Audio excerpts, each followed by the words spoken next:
जब दुश्मन ने आंख उठाई तो पाकिस्तान ने सिर्फ आंखों से जवाब नहीं दिया। जमीन बोली, फिजा गरजी,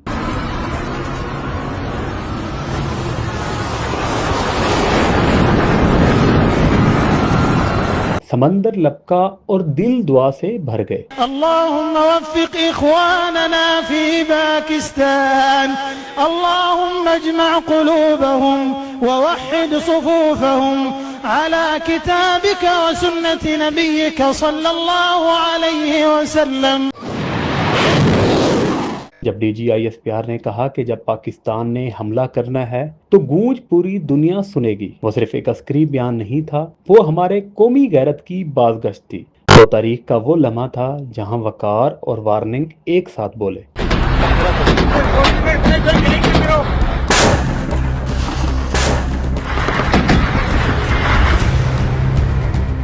आज जब सीज फायर का ऐलान हुआ तो ये सिर्फ एक आर्जी खामोशी नहीं, ये एक फातेह की खामोशी है जो हर महाज पर सुरखरू होकर मुस्कुरा रहा है। जमीनी सरहदों पर जवान थे, फिजाओं में शहीनों का राज, समंदरों में आहनी सीना लिए बहरी बेड़े तैयार, जहां कोई सियासी जमात नहीं, कोई जबान नहीं, कोई इलाका नहीं, सिर्फ एक परचम, एक वर्दी, एक आवाज, पाकिस्तान।